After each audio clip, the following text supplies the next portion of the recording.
The broadcast is now starting. All attendees are in listen-only mode. Hello to all of you. Well, it's 6 p.m. there in South Africa, and I think it's midnight in Shanghai, and it's, 9 a.m. here in Phoenix, so you should be able to see Dolf and I on the screen here, so welcome from both of us. Yes, welcome. Good to have you here. Odd time zones for everyone, but I live with this all the time. We've got, whenever we deal with people, it's usually in a different time zones. It's all good. So we are really looking forward to today. It's our first webinar for 2016. Wow, it's weird to say 2016, actually. I know we nearly had a whole month, but it's the first time I've publicly been on a webinar. So you should be able to see both of us there. If there are any problems or anything, if you can just chat in the chat box, I'd really appreciate it. And we've got two computer screens here, so we'll be able to read through it and get going. Could I ask Dolf, if you wouldn't mind, I'm going to take a link here quickly. Okay. And just send it to you so that we can get you logged up on that side. Okay. Just so we can see those chat boxes coming through. So I'm just going to send you So I'll send you an email. So right, I'm really looking forward and really excited to share what we've got to do and to go through. So can I just confirm in the chat box with everyone? Can you see the page that basically says, welcome to our webinar, Investor Tours and Mandates with Scott Picken and Dr. Dolf. Let's just get going, and I'll see if you're concentrating as well, and whether you can, because I think the most important thing is that if you're going to focus for the next hour or so and interact with us, we've got a huge amount to share. There's obviously been massive changes happening all around the world, and I think it's really important that we give you an update as to what's happening. And I didn't think there could be any better time. I've had the privilege of coming here for a couple of days to spend some time with Dolf and to use the time from his office here and to be able to share what's actually happening in America at the moment. So for those of you who don't know, I just want to see here quickly under the questions, where are the questions coming up?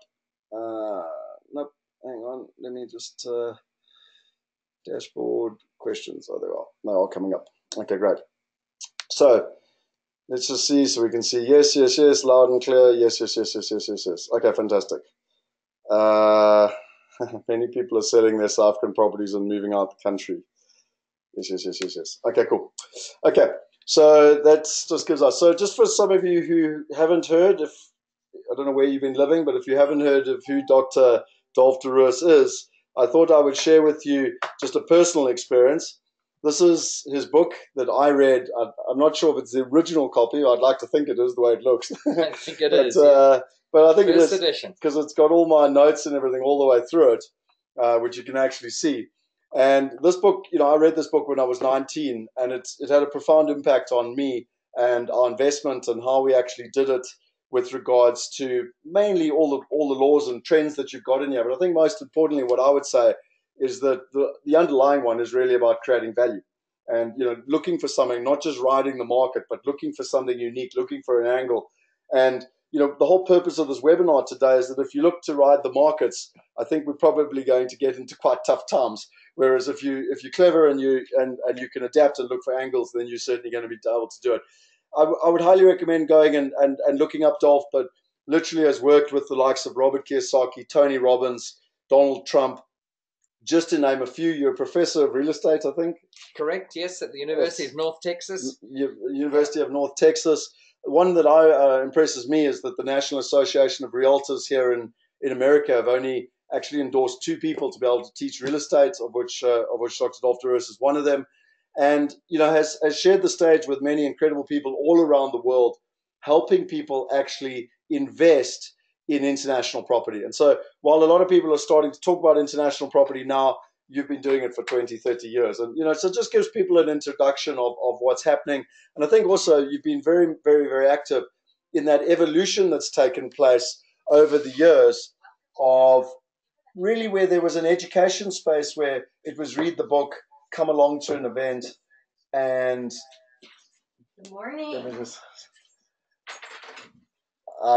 So I'm just gonna mute Dolf here quickly. Boom.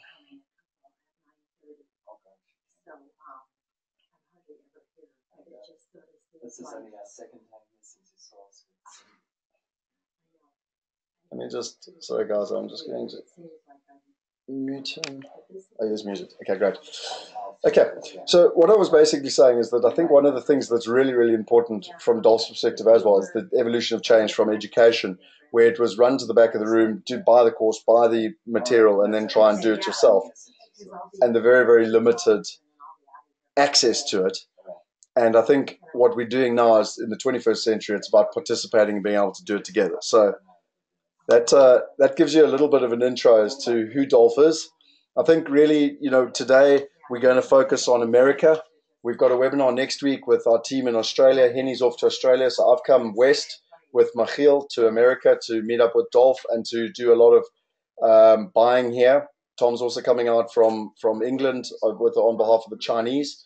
And Henny and Lo are actually going east to Australia because there's some really, really good opportunities on the ground at the moment that we want to take advantage of in terms of what it is that we're doing. So in terms of what I wanted to get started with was what are my top 10 lessons and what the greatest technology thinkers are on the planet with regards to Abundance 360. So, has anyone looked up Abundance 360? Does everyone know what Abundance 360 is? Or would anyone like me to share a little bit about what Abundance 360 is? They'll probably come a little early with all the paperwork. Oh, no, that's all right. I'm sorry. I apologize. Yeah. I'm just here. It's so frequent, Okay, so very, very quickly, with regards to, for those of you who are muted, you can type a link. There's a little box that you can type into, basically. In simple terms, basically, Peter Diamandis wanted to always go to space. And so 20 years ago, he started the X Prize, and he gave away a prize for $20 million. $10 million for the first company that could create a rocket that could go to space and that could land and go back into space within a 2-week period. And for more than 10 years, it went on. And the interesting thing was he didn't have $10 million when it launched. And then they actually successfully did it 10 years later. And everything that you now know about Virgin and SpaceX with Elon Musk, it's all because of the X Prize. He's gone on to create numerous other businesses. And if you want to know more about it, I would highly, highly, highly recommend this book called Bold that came out, I think, last year. It's both in Audible format and you can actually read it in terms of what's actually happening. And for me, I think it's really, really important that you read this book. You'll get a lot of insight into who he is and what it is that he actually does. So that's the first thing. The second thing was he's gone on to create a whole lot of companies. But 4 years ago, he started a group, a mastermind called Abundance 360. There's only 250 people. You have to be personally invited. And it's the top entrepreneurs and technologists in the world that get together once a year to debate how you can use technology to solve the greatest challenges on the planet. So in terms of what is happening with technology, where it's going, and most importantly, how not only one can take advantage of it personally, but how one can solve the greatest challenges on the planet. He also created Singularity University, which, if you've heard, is one of the top universities now in the world for all this exponential technology. And again, I would highly recommend this book, Exponential Organizations, in terms of what's happening. Do we need to move? We're just going to move it. It's live, so we can do wireless. Yeah. Sorry, guys, we're just moving to the room next door here. Just give me 2 seconds. You grab the computer. You can keep going. So I think really from my perspective, one of the things that's really, really important with the whole Singularity and the Exponential X Prize and everything else is that he committed to a 25-year journey to make sure that this was done properly. And we're into year number 4, and it was absolutely amazing meeting these people. And I wanted to share with you just some of the top takeaways that really came through from this event. So I'm going to share with you a file that I was given.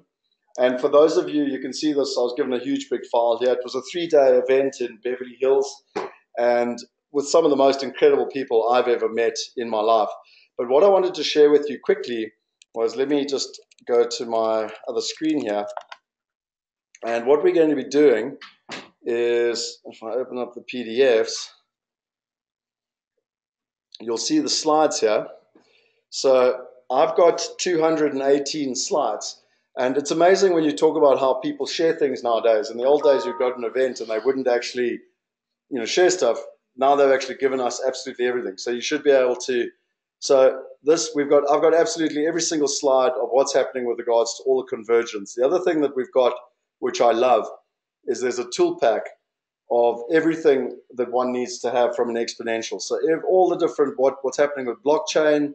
Anyone who wants to know about blockchain, network incentives, predicting the future. We had that with Ray Kurzweil. Ray Kurzweil's been looked at by Bill Gates as the father behind artificial intelligence. He's actually been hired by Larry Page of Google to run the whole artificial intelligence for Google. And he literally spent an afternoon with us telling us how he predicted the future. Now, it's the same with you, Dolf, when it comes to real estate. He's made 141 predictions in the past, of which 86% have come true. And, he's got a track record. He's not just thumb-sucking a number and making it. So when a guy has an 86% track record, for me, it's like to listen. Exactly. Yeah. So for me, this was an absolutely fascinating one. And again, I'm just showing you the depth of the material that we've got here. And then lastly, in terms of this, is the Abundance 101, which is the full insiders of everything to do with exponential. So if you really want to know what's going on with exponential, I just wanted to share one or two things that I think are really, really important here. And the first one is that from a mindset point of view, the world has changed from local and linear. So in the past, you were local, your father was a carpenter, you lived in England somewhere down in the south, and the chances are your son would become a carpenter and he would, apply the trade in the same place. And that's just how it worked. And I mean, that's how many of us got our surnames, because it literally just stayed the same all the way down. I don't know what a Picken was, but anyway, we probably robbed chickens or something. But and then it was obviously very linear. Like everything was very, very predictable, basically. And he's got a great analogy with the whole linear thing. And I've some of you have seen me talk about this live. If you walk 30 steps, we can roughly say with certainly more than an accuracy of 80% where you would end up in 30 steps. Roughly 30 paces, 30 meters, whatever you want to call it. But the question is, if you were to do that exponentially, how far would you go? And, literally, so 1 + 1 = 2, 2 + 2 = 4, 4 + 4 = 8. And a lot of people don't know this, but you go around the world 26 times. And that's just absolutely fascinating. So it's this whole evolution from local and linear to global and exponential. And I think really, people take this very lightly. I don't think they see this coming at all. And really, this whole workbook is here. There's phenomenal insights into what's happening with regards to all the evidence, how we're going to solve poverty, democracy. I mean, again, this thing's 109 pages. So the purpose, I'm not going to go through this. Then also, what I wanted to share with you as well was that there's a website which we've got with all the meeting notes here. So you've got absolutely everything from every day with all the videos that were shared and everything else. So, you've got every day, every session, which is pretty awesome in terms of where we are and what's going on. So you can see there's a huge amount of information here, and I think it's very, very important, and it's our responsibility to really share this with you. And I wanted to give you, I said to you I'd give you a number of takeaways. The purpose of this webinar is there's not the time to go into this in detail. So what we're going to do is for our wealth partners, for any investors, so anyone that's invested with IPS or Wealth Migrate, and for anyone that's part of the inner circle, I am going to organize a special by invite only webinar where I will spend however long it takes, but let's say an hour and a half, 2 hours, to go through all the key criteria so that from an exponential perspective and a technology perspective, you can focus on that. While I'm here with Dolf, I really want to take this time to speak about the property market and the opportunities. So if you're interested and want to know about that, and if you're a wealth partner, don't worry, you'll get the email. If you're an investor in IPS or in Wealth Migrate, you should get the email as well. But if you're not either of those, or even if you are a wealth partner or an investor and you want to make sure you get it, just type in their inner circle, because inner circle is something we've been talking about. And the reason I'm in Phoenix is I'm going to spend the next 2 days mapping it out with Dolf, how we can launch this incredible product to help people learn by doing and to learn on the go. There's absolutely no point in going on a course anymore, because literally things change overnight. It just happened yesterday afternoon, or this afternoon actually, by South African time. where they put up basis points by 50% in South Africa. So that's what I mean by learn by doing, because it's literally changes so quickly, and you really need to know what's going on. So if you want to just type in there inner circle, then please do that, and you will be able to get access to that. And I will try and finalize a time as to when. So I just want to share with you 5 quick things that I think are essential for you to know with regards to what I learned, and then the rest I will also share, as I said to you, in a private session. I can't. It would take me too long today. So I think the first one for me is the whole thing of what has happened. So linear is the blue line, and it's growing like this, and exponential is what's happening, and it's below the line, and it's a period of disappointment. You know, for 20 years, people have said, oh, the internet's not really going to make a difference, and it's not going to have an impact. We're at this tipping point now where we basically go into chaos amazement, and what's really, really important here is that this provides a huge amount of stress for people that don't know what's going on, and it equally provides a huge amount of opportunity for those that do. And you need to decide that in this chaos amazement, do you want to be on the opportunity side, or do you want to be on the stress side? It's really your choice. The ways to get through this, well, the first one is by experimentation.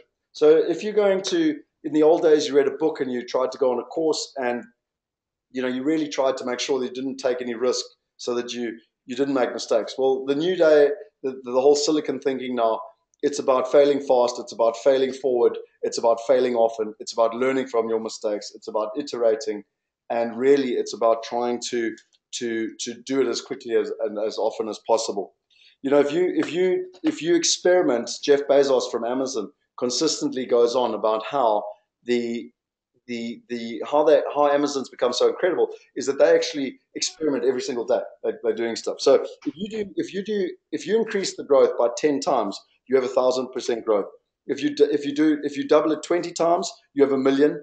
And if you do it 30 times, you have 1,000,000,000. See, there's that exponential again. And once you get the sense of those numbers, then suddenly, it makes sense. Another analogy, Scott, is if you take a chessboard, what would you rather have, $1 million or have 1 penny, 1 cent on the first square, and then you double it to 2 cents on the next square, and then you double it to 4 cents?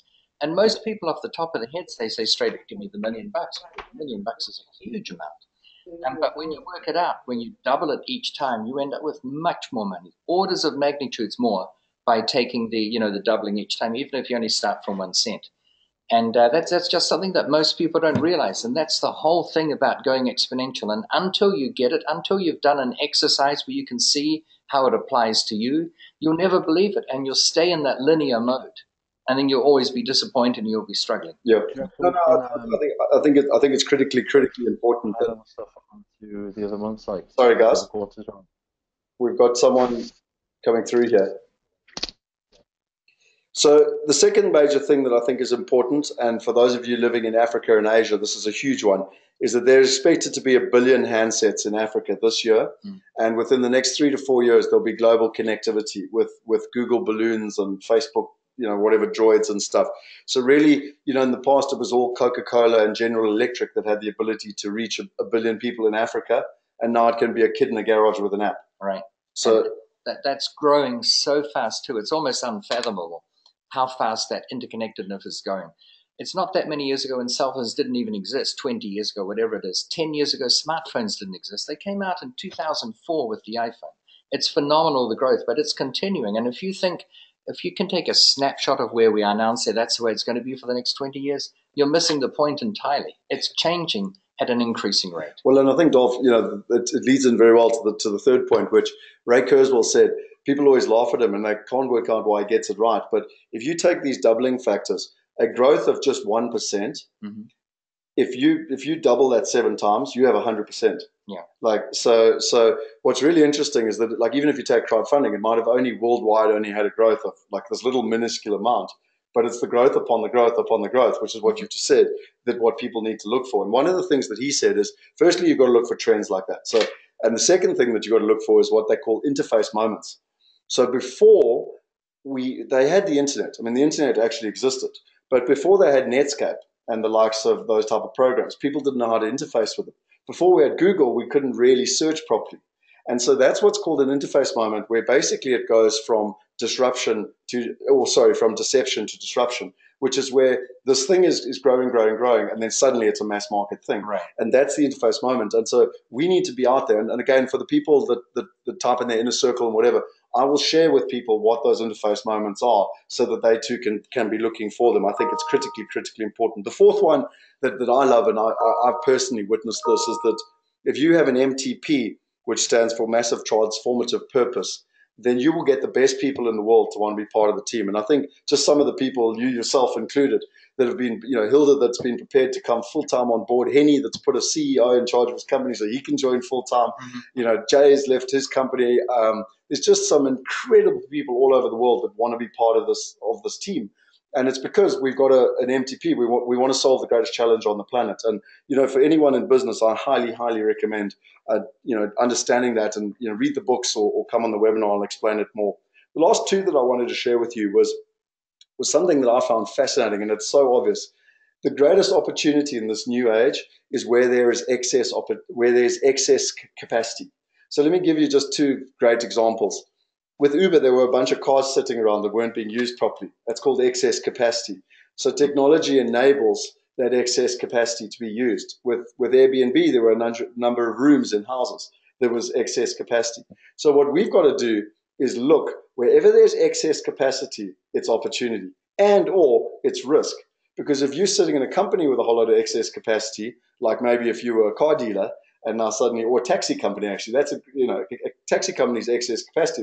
They're a taxi sitting waiting for people, then you can be taken out. So again, I'll go into that in a huge amount of detail, but let me just give you one little thought of excess capacity. What about areas where it's sunny and there's lots of land, and maybe a couple of years ago it was really hard to get to, but I met with the head of product development for Uber, and he reckons it's not going to be long now until you can literally travel from like here to Zanzibar within 4 hours. And then the question is, well, why wouldn't you want to live in Zanzibar on the beach versus live in Manhattan? Wow. And think about how much sunny beaches are out there, but that are difficult to get to. Difficult to get to. And you mentioned it before. I don't know if it's on this call already or to me this morning. When you look at the weather in the United States at the moment, 60 million people are blanketed in snow. They had one of the biggest blizzards they've had in decades. They're shoveling snow there. They are, you can't get out of your homes. Even the White House was snowed in. And yet here in Phoenix, we've got sunny weather. It's winter time here. It's going to be about 25 degrees Celsius today, 65, 70 degrees Fahrenheit. And we've got clear sunny skies, no wind. You just came from California. You ran on the beach there. That's also, a great climate. And that's one of the reasons why you get differential growth rates in different cities. A lot of people come here for a visit. They enjoy the spas. I think we've got more spas here than any other city. We've got more golf courses. There are over 200 18-hole golf courses in Phoenix. And I'm not even a golfer. But when people come and experience that, or they're here for business and they do a round of golf and they say, holy smokes, this is winter and the weather's like this. Is this an exception? They say, no, it's pretty much like this all the time. People start to want to move here. And they can move here because within the States it's still relatively accessible. But to your point, Scott, there are places out there, you mentioned Zanzibar, other places that are up till now, they've been hard to get to. That's all changing. And as it changes, it opens up huge opportunities. And we all talk about Uber as an example. Here's an interesting slant to that, I think. They say that Uber is now bigger than all the taxi companies combined, which I think of itself is pretty mind-boggling. But you've also heard a lot lately about driverless cars. Google's working on it. Apple's working on it. Was it Ford or Chrysler? They put an investment into Lyft, Uber's biggest competitor, because they think it's a good marriage of cars and a service. But it's going to put a lot of taxi chauffeurs out of work. And you could lament that and say, well, that's wrong, and there'll be protests of that. This week, there were protests in Paris where taxi drivers were beating up more Uber drivers because they said it's unfair competition.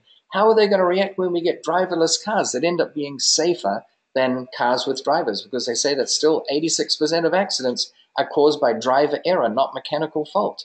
So we're going to reach a point, I think, very soon, within years, where driverless cars are going to be a safer way of transportation than getting around in a taxi, be it an Uber or a conventional taxi. Well, so, and for me, Dolf, it's, you and I are going to run this, with the whole inner circle. We're going to go into this, and I mean, there's a whole mindset thing. In fact, we could probably do a bloody whole day course on this. But, for me, the stats actually are that 80% of the cost And you see, Dolph's making me give away too much stuff here because this one didn't have a highlight. This was only going to be part of when All we right, do it. well, But I think really 80% of the cost of an Uber car is the driver. Yeah. You know, and so I mean, you people need to start thinking about this. You know, Mhm. whether it's your individual wealth, whether it's your business, whether it's where you live, you need to really start thinking about how you can take advantage because this stuff is coming, ladies and gentlemen, and you basically got no choice. It's coming with or without you. So you can decide whether to be stressed by it or you can, you know, decide to use it as an We opportunity. always say there are three kinds of people: those who make things happen, those who watch things happen, and those who wonder what happened. And you've got to decide in which category do you want to be. The vast majority of people just watch what happens. They read the newspaper because they think it's critical to stay up with the news. Well, by the time you read it, the news is already the olds because it's happened in the past. Surely you'd much prefer to be in a position where you're helping create stuff that others write about. So do you want to read what others are doing? Or do you want to be part of that revolution that is creating stuff that others end up writing about? Yeah. It's a big psychological difference. No, 100%. So, in conclusion, now when we move over to the property side, I'll just conclude there, and I've got an entire book of notes here, by the way, along with all the other stuff I showed you. But I think really we've moved from a place where people and platforms are really creating a collaborative economy and reinventing capitalism, which I think is hugely exciting, where we can go out and solve the world's grandest challenges. And I leave you with one thought process there: are you going to Uber yourself before you get Kodaked? And you know, I think it's a funny thought. And so with that, you know, I thought, Dolf, it was a really valuable time, you know, with me being here to discuss with you. You know, it's been a tumultuous start to the year. I know Ling and some of her colleagues are online, and we were discussing this year and what was going to happen this year. I never really expected on the 4th of January for Ling to send me a message to tell me the Chinese stock market had been shut down within 1 hour. And I mean, it's subsequently been 3 weeks of up and down and tumultuous trading all over the world.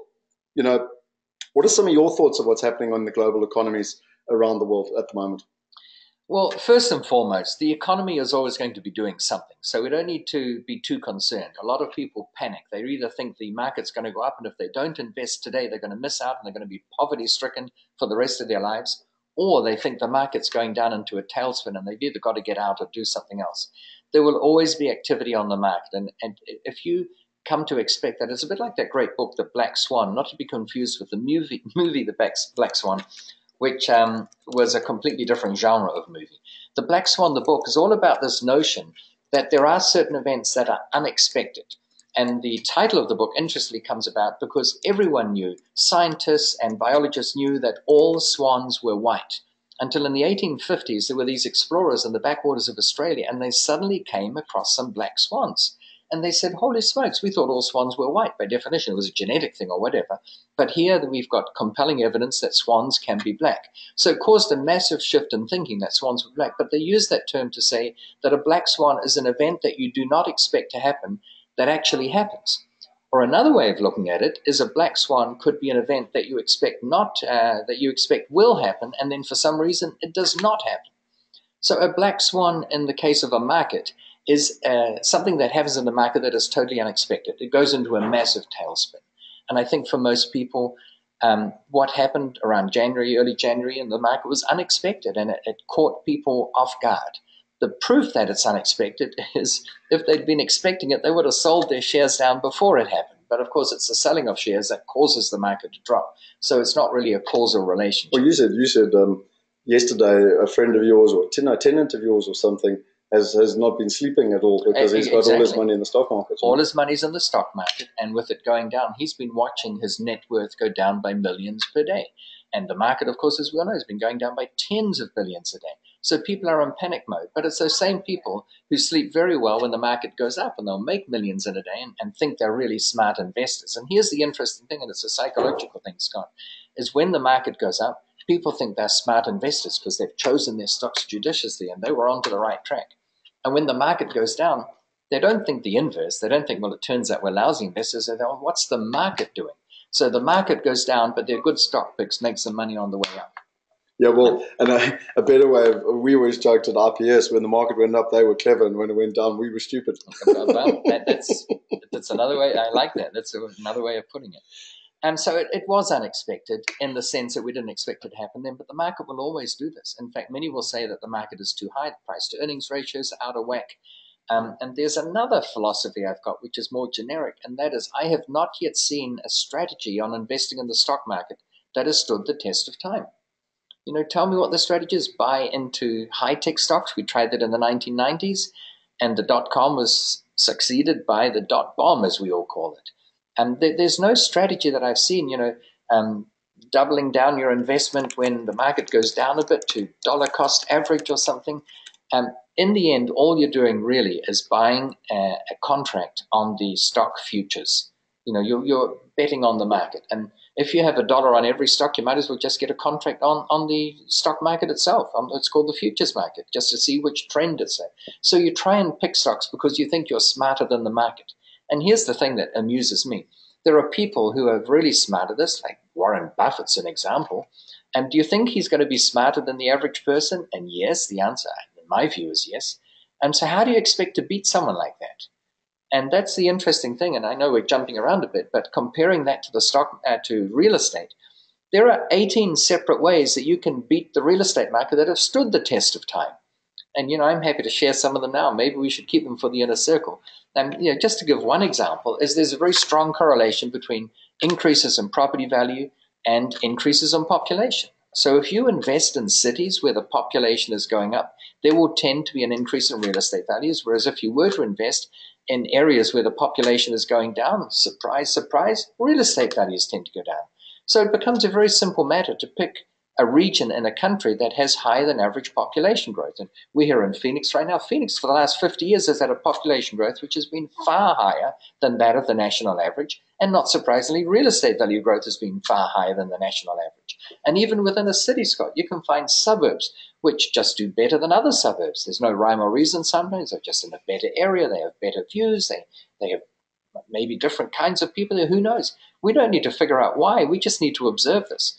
So if you find a suburb that has got a higher than average growth compared with other suburbs in the city, and that a city already has higher than average growth compared with a country, you're going to do well. Even within suburbs, there are clusters of streets that do better than other clusters of streets. And it's a very simple matter to find these things. So my point is you've got mechanisms that you can adopt where you can do better than the average in real estate. And I don't know of any commensurate measure that you can use to do better than the average in the stock market. I've heard lots of theories, but as I've said, few of them have stood the test of time. They might do it for 2 or 3 months, but when you look at it over the last 10 years, I can't figure it out.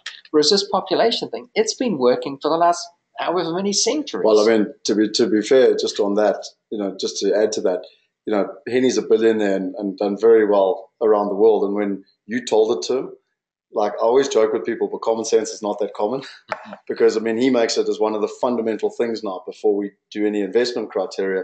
And for all our investors and for those in the inner circle, and you can see the videos that Dolf's done explaining this stuff, where I mean, that's one of the first things we test. And then we share all that research with people so that they can, literally follow those trends. And I think it's a great idea, though. I think really over these coming months with the inner circle, we should take each and every one of the 18 strategies and deep dive into them and show the people how we've either done it in the past or we're doing it in the present.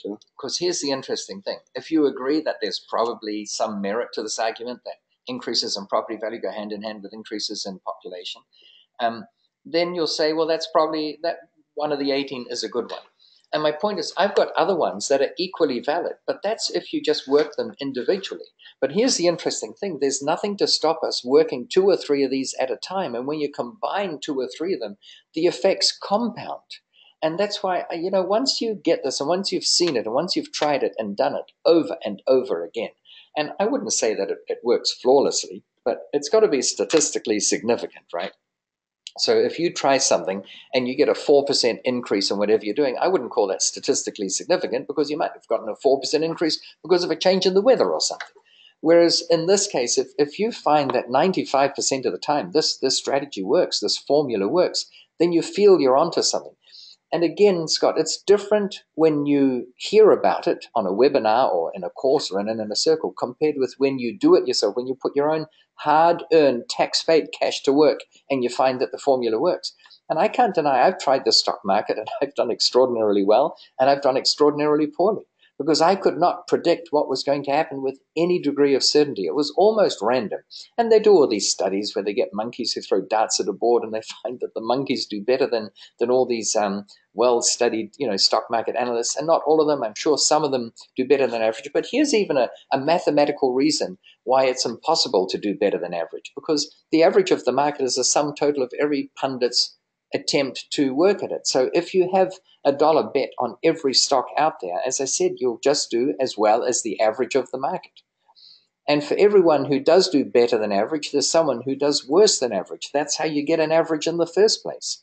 So, the thing that continually excites me about real estate, and the reason why I've stayed in this game, is there is an element of predictability. Not total predictability, but you can certainly predict trends. And when you act on them, you can do extraordinarily well.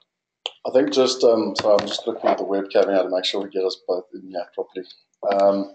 So really, I think just in terms of what we want to do today is go through these different questions. And, when you look at the population and the averages and everything you speak of, it's so fascinating. I mean, when you look at the primary markets, New York, London, Sydney, there's a second major thing that one should look at, and that's oversupply. And, again, I'm not going to go into that in huge amount of detail today, but, I'd be very wary investing in a residential apartment in London, Sydney, or New York right now, because prices are at an all-time high, income yields at an all-time low, there's oversupply on the way, interest rates are rising. It's everything, that the people need to know that I think is really important. It's going to have a massive impact on the global economy. I think China, for those of you who do or don't know what's happening in China, the stock market is down, the property prices are down. But what a lot of people don't know either is that there was nothing else to invest in. So again, it's purely a supply and demand thing. So if there's nowhere else to put your money, you're going to put it in the stock market or in property. And that's one of the reasons why the Chinese government is looking to relax exchange control. And they're talking in the region of $1.6 trillion leaving China. I mean, they say it could be as high as $900 billion left just last year. And really going into markets around the world. Now, what impact does that have if you're already in primary or secondary markets? Huge. I mean, that whole rising boats, I think I heard from you, to be fair. No, that's the interesting thing. So I've heard so often with what's happened in the last month in China, that China's shot, it's had it, it's come to an end, the party's over.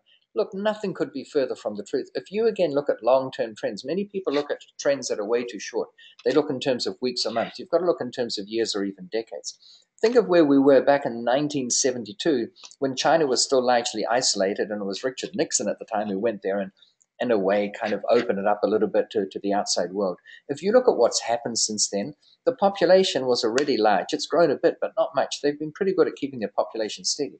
But you look at the growth in their GDP, it has been rising at a phenomenal rate. In fact, it's 2 years ago now, Scott, that China surpassed Japan as the world's second biggest economy.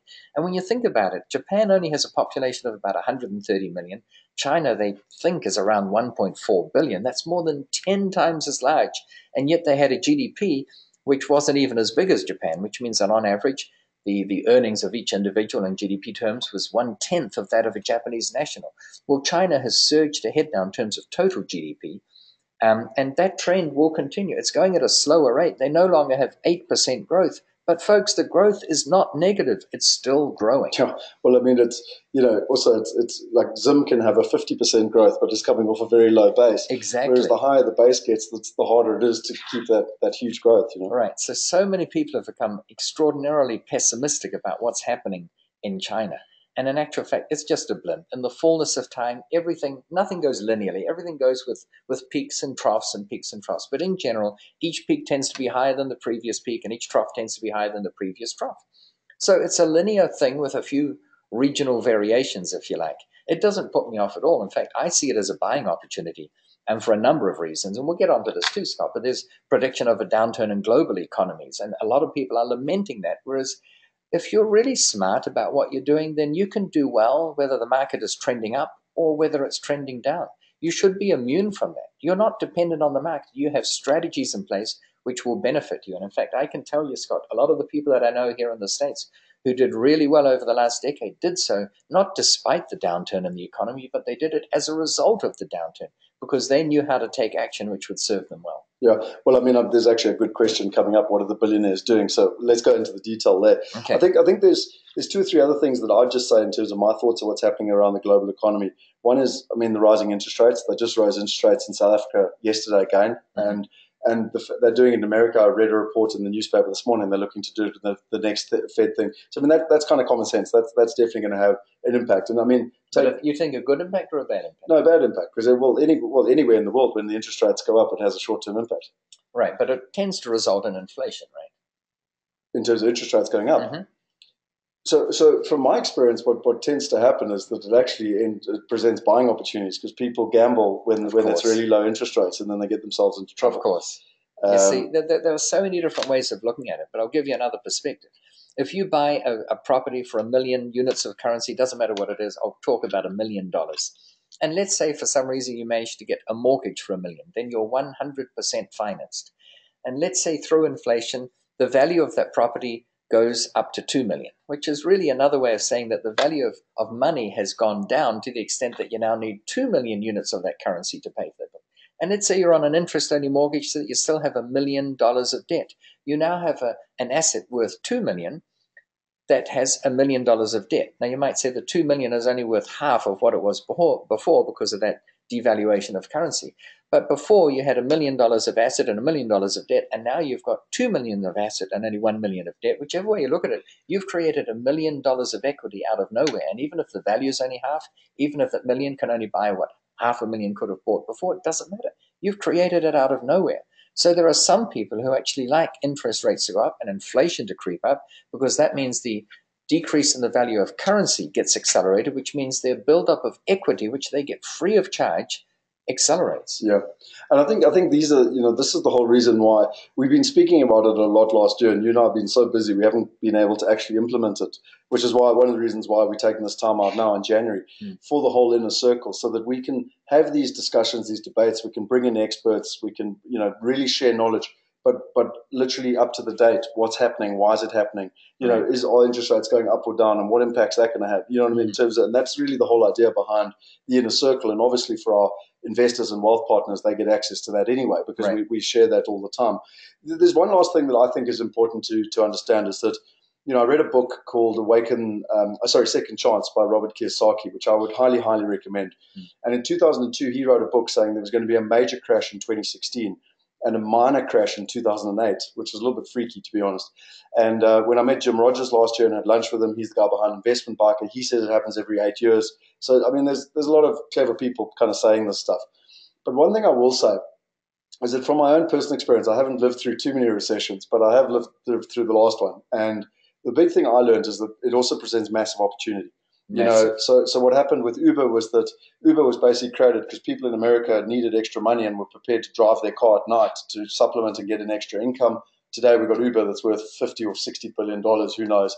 You've got Airbnb where people needed extra income, and so they were prepared to rent out their bedrooms. But then, and there were people who didn't want to afford to stay in hotels. Now we've got Airbnb, and it's worth $20 odd billion. I had a situation in London where the developers were panicking, and we were negotiating these great discounts. I mean, one of the guys, a number of clients actually, 30 odd clients invested with us in London, and they got it at a 26% discount off one of the biggest brand names in England. And the clients bought at £399, and I just found out just before Christmas, those units are now £1.4 million. So, I mean, that's tripling in pounds when the currency is halved.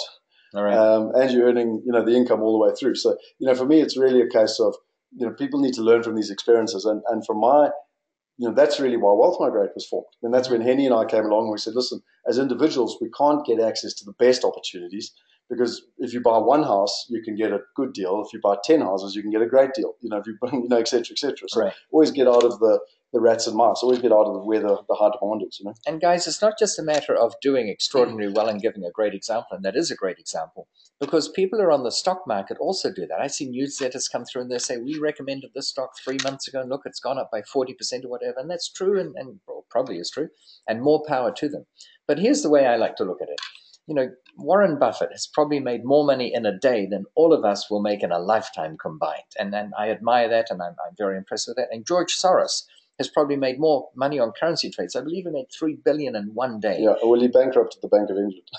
He's made more money in one day than probably all of us on this call combined will make in a lifetime. And I admire that, and I like that. I'm not envious of it. I think it's good. But here's my contention. If you take 1,000 people at random and give them to George Soros and let him teach those 1,000 people everything he knows about currency trading, and monitor the results. And if you take another 1,000 people at random and give them to Warren Buffett and let him teach those 1,000 everything he knows about the stock market, and then you take a third bunch of 1,000 people also chosen at random and give them to Scott and I and let us teach them everything we know about real estate, it's my contention, and I know this is pretty bold, but it's my contention that our 1,000 will do better than the other 2,000, not because we're better teachers or we're smarter or anything, but for the simple reason that I believe real estate lends itself better to doing well for its investors on average than either currency trading or the stock market trading. Because to a certain extent, currency trading and stock market trading are what we call zero-sum operations. If I make $1, someone else has missed out on the dollar, and if they make $1, I've missed out on the dollar. Whereas real estate isn't necessarily that way. Everyone can do well, and just if the general market rises, everyone can do well out of it. So that's a bold contention, but I think it can be backed up, and that's why, in general, people in real estate, they don't even advertise it that much because they love the fact that they're doing well and they just want to buy another property. That's why we get a lot of repeat clients. People have been with us for years and years. They'll 70%, higher than 70%. 70%. It's almost, it sounds too good to be true almost, but there it is. And it's again, not because we're that brilliant or smart or good at what we do. It's that real estate is inherently something that is a great thing to invest in. Another way of looking at it, and then we'll get back to the points, is if you go back in time, say 20 years, and look around the suburbs where you live and work, you'll find that just about every building that was there 20 years ago is still there today. If it's not, it probably got lost because it was redeveloped, so there was money in tearing it down and building a new one. Or there might have been government acquisition. Here it's called eminent domain, and sometimes it's called, I think, government acquisition, where they buy it to build a freeway or something. Well, then they have to compensate you. And there's a small chance that the building was lost in an earthquake or landslide or fire or something. But even then, you get insurance against that. But if you go back that same 20 years and look at all the stocks that were on the stock market at the time, half of them aren't there anymore. Companies have gone. Now, some of them, to be sure, were gobbled up by others in mergers and acquisitions, and the stockholders would have done all right. But a lot of them went under. I can think of many names here in the States, Montgomery Ward, Enron, for instance, a $6 billion company. They were clearly on the S&P 500, the list of the top 100 stocks. And when they went under, it was just eliminated from that list of 500. It was replaced by another one. So the index of the top 500 looks pretty good, even though some of the companies there went completely under. So I think that's a stark difference, that real estate stands the test of time, in my humble view, better than stocks do on the share market. Yeah, and I think, look, the one thing I will say is that, for me personally, is that if you'd master anything, you're going to be good at it. So like my uncle's mastered the stock market, and he loves it. And he taught me a saying that he goes on holiday every single day and he gets paid. And, I love it. And you've got a very similar saying for real estate, And so, you spent 30, 40 years mastering real estate, and he spent 30, 40 years mastering the stock exchange. And I guarantee you, either one of you would win in each one of those fields. What I often say to people is, find your swim lane and then stick to it. Does that make sense? Find something you love and then stick to it, basically. Which I think brings me on to the next thing, which is really, what are the risks that you need to know about? And I think we've explained this in a lot of detail already today. But I would really recommend this book, Second Chance by Robert Kiyosaki. I think financial education is one of the most foremost things. So much so, I'm actually signing up for an MBA, a short course MBA this year and a Harvard MBA next year, with a specific focus on financials, because although I think I've got a pretty high acumen of financials, I want to take mine to another level, because it's such a valuable asset. And for me, the world is changing. These paper assets, when Robert Kiyosaki explains it really, really simply, what the banks are doing and how they're doing it, and it really scares me. I mean, my brother's a doctor, my mom's a teacher, and people don't want to know about it. Like, they basically want to bury their heads in the sand. And my father, everyone's kind of heard the story before about how he retired and had 500,000 rand and died 10 years later, and they paid him 480,000 rand. And, for me, it's people really, really need to understand this. So for me, the first risk is financial education and really getting it. And I'm sorry, but if you're a millionaire, even a billionaire in South Africa, and you don't know what's happening outside of South Africa or the impact that the rand is having on your wealth, then you also need financial education. You know what I mean? Like, because you unfortunately, you might be a very big fish in a very small pond, but you don't know what's happening to your pond. Most people who have attained through whatever mechanism a vast amount of wealth, they're not even quite sure how they did it. They either fell into it, they married it, they inherited it, and they're more concerned about maintaining that wealth than growing it, perhaps. And I guess there's nothing wrong with that, each to his own. but they don't understand the market that they're in.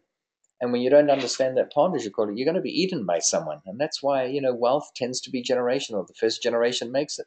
The second sits on it and doesn't spend all of it. And the third squanders it. And the cycle starts all over again. And it's incumbent on us, even if you're in that first generation that's making it, is to give your kids the education, the financial education. It's not just about forcing them to go to school every day and to go to university. Sure, they're good.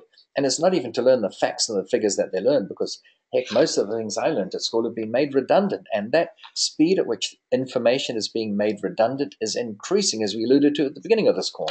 It's not about that. It's about having them learn things that will serve their finances well, how to preserve wealth, how to invest with alacrity, with confidence, how to be aware of what's going on in your world. I'm stunned. You might think of South Africa, where a lot of people don't know what's happening outside of the world. It happens here in the States too. An incredibly small proportion of people in the US even travel. Only 17% apparently have a passport. Only 5% leave the country in any 1 year. And I think America, the United States, amongst nations in the Western world, has one of the lowest propensities of investing overseas. In other words, nearly all of Americans' net worth is tied up in US dollars in America. There's nothing right or wrong with that. They might argue our economy's been so good for years that that's the way to go. But history shows that that's not a good strategy, that they would be smarter to start diverging. And you're seeing it out of China, you're seeing it out of South Africa, you're seeing it out of all emerging markets. That whole... The really wealthy people are diversifying their wealth around the world, whether it's in different asset classes, different currencies, different economies, and really people need to change. And, it is so important that people get that financial education.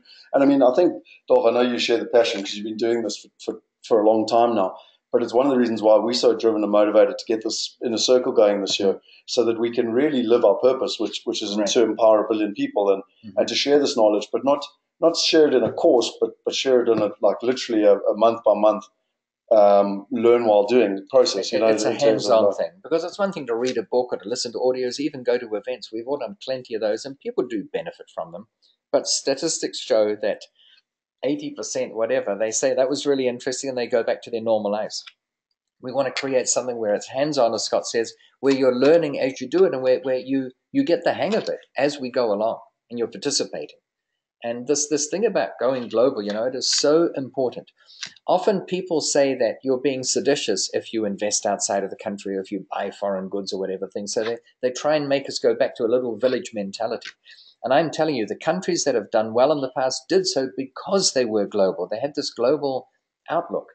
And an example I often give, I don't want to wear the point if you've heard it before, but it's the United Kingdom. When we think of what they produce today that the world covets, it's not much. They used to make a lot of motor vehicles, Austins and Humbers and things that we don't even hear about anymore.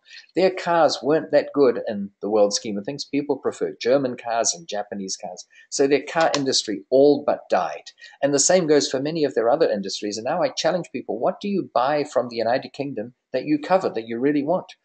Or do we go there to sun ourselves on the beaches? And the answer is no, it's always cloudy there. That's why everyone has such a pale complexion. And do we go there for the food? And we say, no, we go to Italy or France for food. The food is kind of, bland and stodgy there.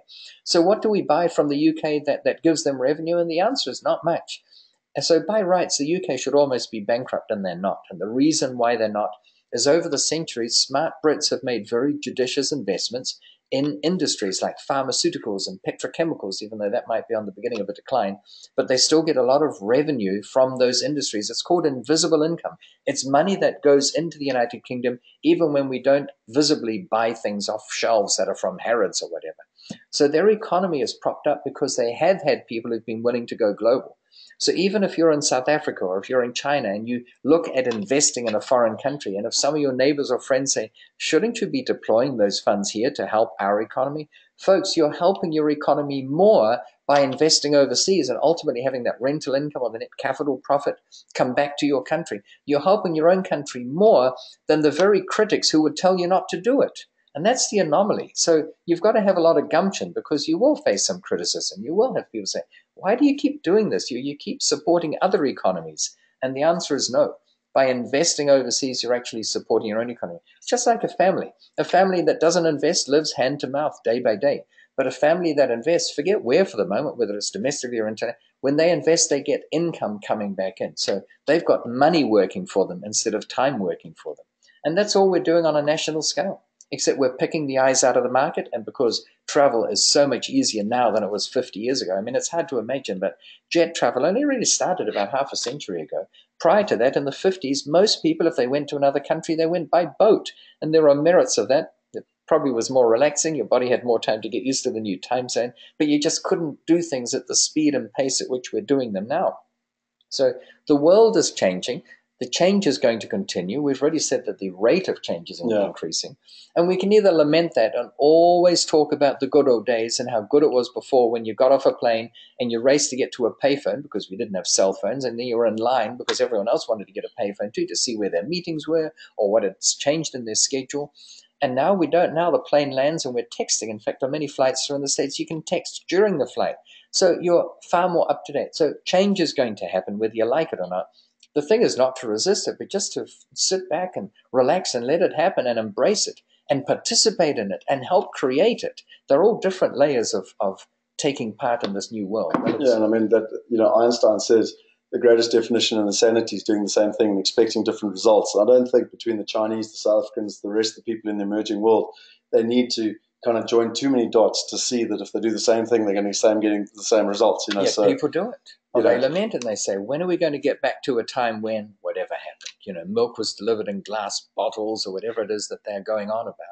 Folks, it's not going to happen, whether you like it or not. Yeah, and I think, there's a great saying, I don't know who gave it to me or whether I came up with it myself, but, the greatest risk is to risk nothing, so I think that sums it up. Just in terms of, I'm conscious of the time here, and I want to make sure we get through these 10 questions. So there was looking at what's happening with the Rand and the Yuan and other currencies, and I think there's 3 or 4 major things that are happening. One is that the Fed is increasing the rates, interest rates in America. So, naturally over time, and everything happens in cycles, immediately that becomes more attractive for people to move money back to America because they can get a better return on it, it's safer, etc. And immediately that has an impact on emerging markets. It has cyclically for many cycles. The difference is at the moment is that South Africa's got all its political uncertainty on top of that, and commodities are going down because China is starting to reduce its demand for commodities. So Australia and China and Brazil, South Africa and Brazil, etc., all having an impact. Russia, oil prices are down, Russia's down. So there's a lot of global macroeconomics going on. Then there's local political, both in China and in South Africa, by the way. And that's creating long-term trends. And I mean, we lost 25%. I don't know if you know this, again last year. I know it sounds silly, but it's not such a big drama anymore because it happens quite regularly, basically. And, actually, Ling has put up a thing here that George Soros is now playing with the RMB. He was actually the guy that I just said that bankrupted the Bank of England. And they say they talk about him being the guy behind the South African Rand that when it dropped so badly in 2002. And that's what a lot of South Africans say is they say, yeah, but it's going to come back. Remember, it did in 2002. There's fundamental differences. There were financial people playing with the market then, and there were versus fundamental long-term trends. Now, I'm not going to go into this in a huge amount of detail, but I did want to share with you this one website, which is Dynamic Outcomes. And I work a lot with James Painter. He actually wrote the whole of chapter 2 of my book, Property Going Global. And for anyone who's online here, if you want a copy of Property Going Global, just type in there Property Going Global or PGG, and we'll send you a copy. But this is the latest trend. So I pay James monthly to get access to these reports, and he gives us probability factors of where the Rand's going to go. So what's quite interesting here, if you look, the Rand, he's giving us a target range of 1750 to 1845. And just by the way, Dolf, I'm not talking about the pound, I'm talking about the US dollar here. Okay. Just because it's changed so much since you even in South Africa. And there's a 40% probability of going to that. And then there's a 60% probability of it retracting around 16 Rand to the dollar. Okay. So that's, but as a property investor, I'm not really interested in the next couple of days anyway, because to be honest, every single time I try and guess, I get it wrong anyway. If you look over the next couple of weeks, you can see there's 2 scenarios here, one going up further higher, going as high as 1850, and there's one with it retracting. Over the next couple of months, you can see here that it actually, he's based on statistics and everything, it's going to hit this invalidation point and come back in the region of the 1650, but the target area is between 1650 to 19 Rand to the dollar. Okay, so again, as an investor, I don't logically understand why people gamble when they've got 20, 30% probability factors of it coming back to 12 or 14 when long term it's going to 1650 to 19. And then what's really quite scary is that when one looks at it, the target range long term of where one's going over the next couple of years, in terms of between 1650 to 1975. Now, I mean, I've worked with this, and again, I'm not going to go, and we've got webinars on it, and we're going to do a full webinar just with James and with Andrew and them in February, which again will be part of this whole series we're putting together. But I think really it's really important for people to understand this. We've got the same research and stats for people in China. We don't just make gut feel decisions. We go out there and we find the best partners to help us make these type of decisions. And then I think I learned this from you. We always look to invest 5 years plus. So for me, it doesn't matter to me what's happening next week or next month. No. It's a 5-year trend. And if you think that your currency is going to be stronger or weaker over a 5-year period, that's the fundamental long-term thing you've got to look for as an investor.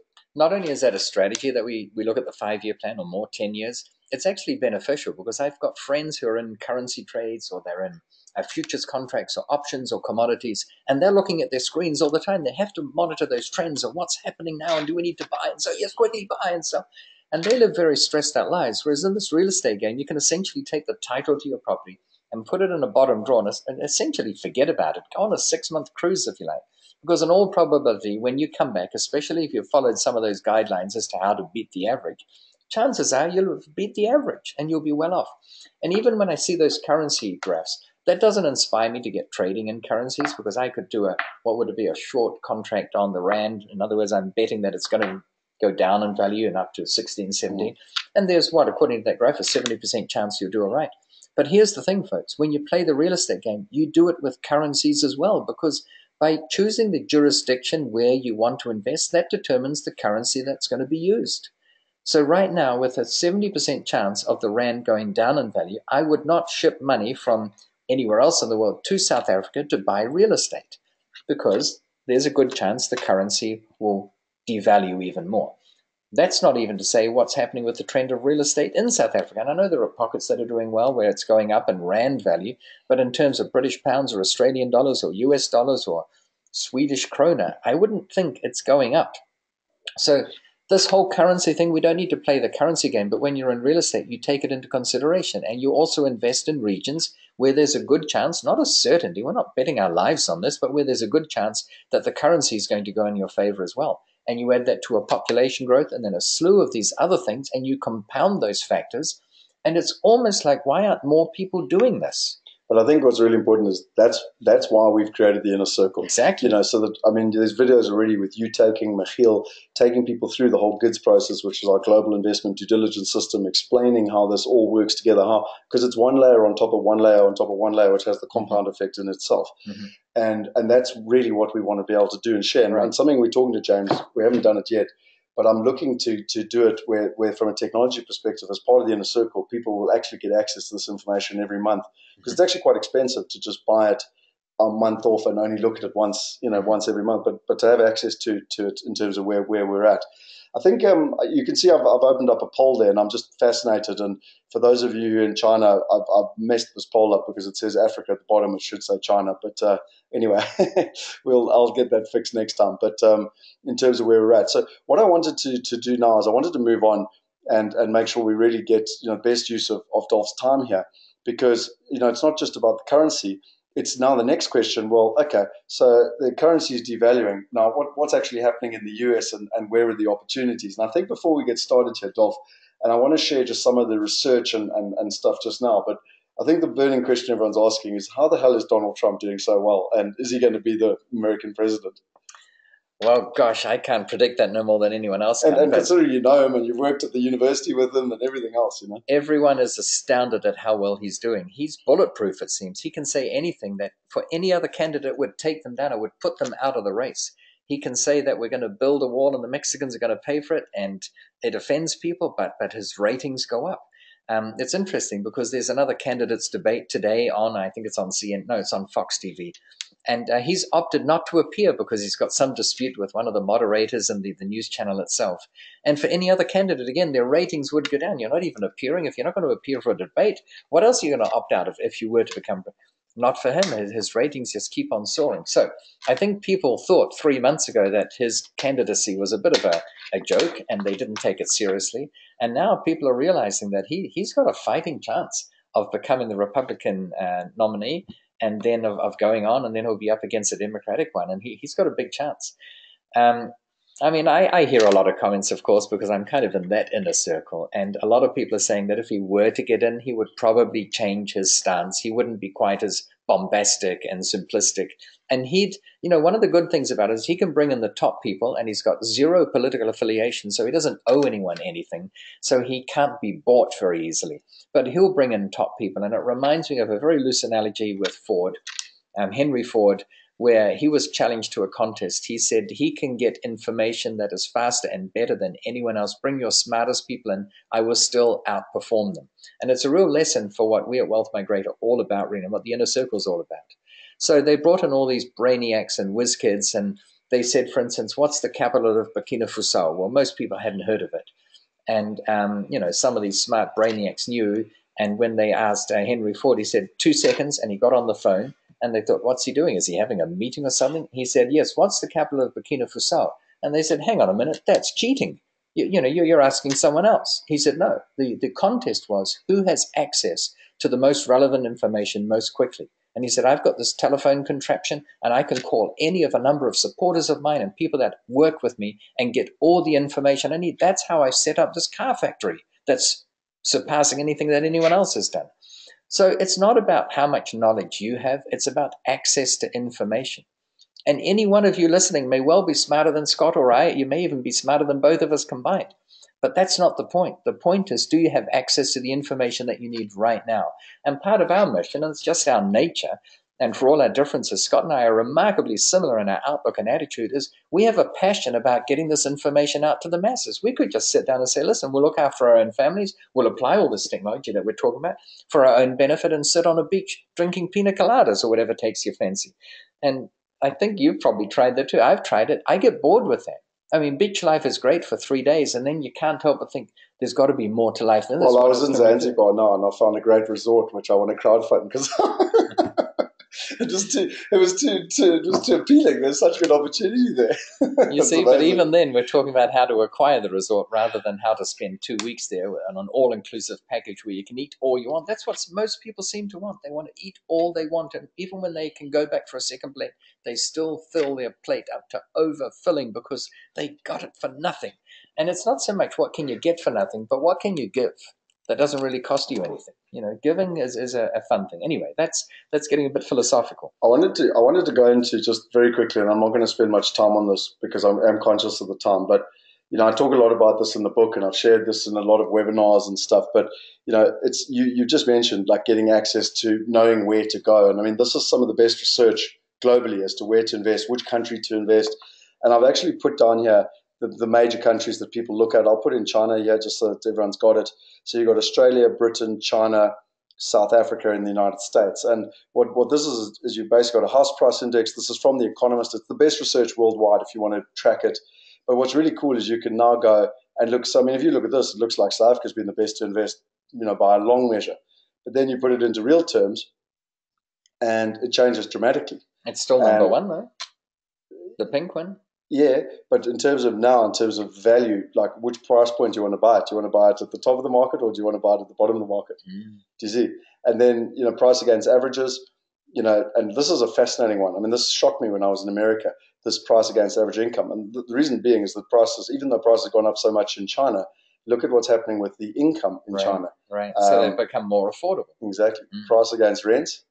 But I mean, this is a classic way to explain why Chinese property has risen so fast. Right. Because of this increase in rate, price against rents. So you can see here now, this is also always income is always a very good base of what is actually sustainable long-term value. You can see here between the United States, South Africa, China, Britain, and Australia in terms of where to invest, and then percentage change.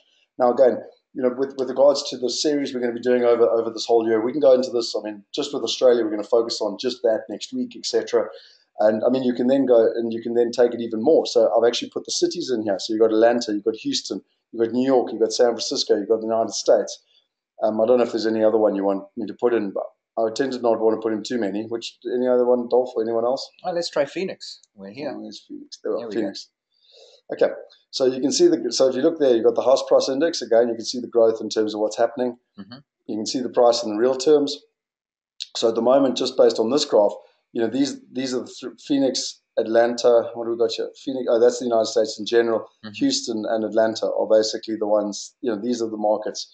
If you look at price to income, so you basically got the Houston and Atlanta down here, and then you've got the United States, and then you've got Phoenix. So just comparing it to Los Angeles. Now, a lot of Chinese people are investing in New York and San Francisco. Right. And really it's knowing where the good deals are and where the opportunities are.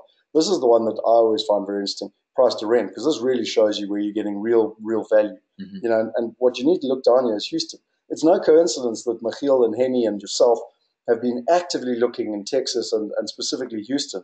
When one looks at these things, you've got the United States as a whole. I'm going to take the United States off because it's confusing things. Then you've got Atlanta. So, I mean, Houston and Atlanta are two of our major focuses. Phoenix was one you've spoken of. And, then you look here at San Francisco as a comparison, And again, the purpose of today is not to go into this in a huge amount of detail, but it's just to show people, I mean, you just mentioned Henry Ford. Where do you get it? Where do you get access to it? But, I mean, when I wrote my book 2 years ago, I realized the problem is that you write a book and it never stays up to date. So all the systems we're doing now with the portal and the inner circles, all this stuff will be interactive, for the inner circle members so that they can get access to it on a consistent basis. So if you look in 2 months' time, you'll have the latest in 2 months' time information. Yeah. So I think really just, the last couple of things I've picked up just from America in the last week I've been here that are really critical is that I think I've shown what's happening in Texas and Atlanta. Really people are moving, and I mean, you mentioned it again today to Phoenix. People are moving to where the lifestyle is, and people need to be aware of that. It's really, really important. And when you look at that whole excess, where's the abundance and excess, that's where opportunity lies, because technology is going to enable that. I also think that at a doomsday scenario, I always say to people, look at Zimbabwe. I don't think the world could ever be economically worse than Zimbabwe. And, houses in good areas still maintain value in US dollars right through the worst depression. And Henny and Paul tell me the story of right through the GFC in America, property prices were losing 70%. And Paul never lost one medical tenant. Henny never lost one medical tenant. And although their prices technically from a commercial perspective might have possibly gone down if they sold, they didn't have to sell because their income was paying every month. And like you said, that's when they went out and bought more because they had income and they had net asset balance sheet wealth. So for me, these are long-term trends that people really, really need to understand. That brings us so well into the sixth question, which is how do you thrive in 2016 based on all this chaos and uncertainty? And you've been teaching people this for a long time, Dolf, in terms of this whole what's the most important thing you've got to do for yourself to start off with? Well, the most important thing is not to study the market more deeply. It's to invest in yourself. You've got to educate yourself because there's no substitute for it. You can imagine if someone, is new to a country and they don't know a thing about that economy or how it works or the prices of commodities or stocks or bonds or unit trusts or anything, and they try and invest in real estate, they're not going to do that. Well, you have to invest in yourself. But it's not just investing in the facts and figures of the investment vehicle you're interested in. In our case, it tends to focus on real estate. You've got to focus on your own psychology, because if you've got the wrong attitude, or if you want to invest in San Francisco and New York, for instance, despite what we saw on the grass, because they are appealing cities to invest in, that's what I see as the trend right now with the Chinese. For the last 10, 15 years, they've predominantly invested in San Francisco and New York because they like to brag that, oh no, we've got a condo in New York, or we've got a home with a view in San Francisco. But more and more, the trend is that people are looking, where are the smart investment places? Because at the end of the day, it's about the dollars and not about being able to show off where you've got a place. So you've got to invest in yourself to find out what motivates you, what triggers you, what gets you down, what gets you excited. How do you stay motivated to keep learning more? And, are you up with the trends, or are you just saying, no, I made that decision, I had a good reason to make it 16 years ago, and I'm sticking with it, even though the company you invested in made fax machines, and fax machines aren't used anymore. I mean, the rate of change is so great. I'm unfortunately so old. I remember playing records, LPs, and I remember when CDs came out, and we got our first CD player, and you put a CD in it. And it was silent until the moment that the music started. That was this phenomenal thing. And if you accept for the moment that I'm not that old, not too much sniggering, thank you. I have a daughter. She's 14. She has never owned a CD. She's never bought one. She doesn't own one. And it's not as if she's deprived. She doesn't want to. It's old technology. She does everything by downloads and, audio play on Spotify and Pandora, and I'm not endorsing those. I'm just, they're the ones that come into my mind, and she's tried them all. And that's what kids do these days. So the world is changing, and you have to adapt with it. And that means you constantly have to educate yourself. If you think your education finished when you finish school, that's so wrong. School is just a base level. In fact, little of what they tell you at school even relates to what you need for financial literacy. And that's why, what we're offering here is so important. In my, I don't know how many years, 15, 16 years of schooling, I never had 1 hour devoted to anything to do with finances. Not how to write a check, how you endorse it, what does it mean to endorse it, how you set up an account, nothing, none of that. So we learned all the rivers of South America, perhaps, and I've forgotten them, and it doesn't matter. You don't need to know them because you can look it up on a Google search. Why would you need to fill your brain with that information? And yet the one thing that we all lament as we tend to get older is, gosh, if only I'd known about these things earlier, I could have changed it. And part of our desire, our burning desire to get the inner circle going, is that we know that there's information there that if people can just embrace it, they will benefit from it. Even if you take a snippet of it, you'll be better off than you were before. They say the mind is like an island. The bigger the area, the longer the coastline, which is a way of saying that the more you learn, the more you realize there is still left to learn. But on the other hand, once you've absorbed some information, you can never unlearn it. You can never not be without that information. That's why knowledge is so precious. There are only two things in this world that people can't take away from you. One is knowledge, and that's why we're so big on education for ourselves, for our kids, for the people that are in our sphere of influence. And the other thing, in case you're wondering, is love, and that's outside the context of this thing, but your love for someone or something, or their love for you, that can't be taken away. There's no, force that can destroy that. But it's the same with knowledge. And that's why any book you read, even if it only impacts you for one sentence or one passage was something that really struck you, you'll never be the same again. And that's why learning is so incredibly important. And if you hadn't realized this correlation, for instance, just to pick one, between population growth and capital value growth, maybe now you're looking at that. And to use your example, I've never thought of it in this way before, but you said Henny started thinking in terms of population and cities with investments.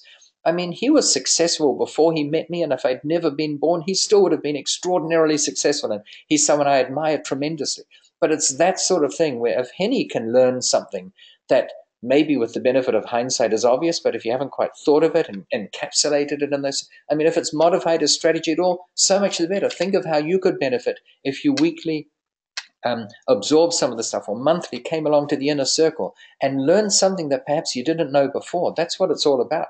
And we're not sitting in this lofty position saying we've got all the knowledge and we're going to now drip feed it out once a month. Not at all. We're constantly learning. Look at what Scott just did in the last 5-6 days with Abundance 360. We're constantly learning more because, as I said, the bigger the island, the longer the coastline. And all we're doing is sharing some of what we've learned with people who are willing to listen. Well, watch the Wealth Insight tomorrow, because ironically, that's exactly what it is. The most successful, happy people that are in flow are the ones that are constantly learning, because they're constantly, Yanni Moorman coming on a buyer's trip to figure it out, before he does stuff. Even though financially he may not need to do that, no, but it's not about the finances. He could buy us and the plane and the bus we want. You know what I mean? And I can tell you that in my happiest moments, I might be lying on a beach reading a good book, but I'm not really a beach bum, so to speak. I mean, I get bored with that, and too much exposure to the sun is not good for you anyway. When I sit down and think about it, my happiest times are when I'm learning new stuff, when I'm at an event, even when I speak at an event. I'm one of the few speakers that tends to sit around and listen to everyone else, because my theory is if I just learn one thing from the speaker, my life might never be the same again. It's worth it. And I think just before I move on there, I love this. I only heard this actually, you talk about one thing when I was at this Abundance 360. Confucius said, I hear and I forget, I see and I remember, I do and I understand.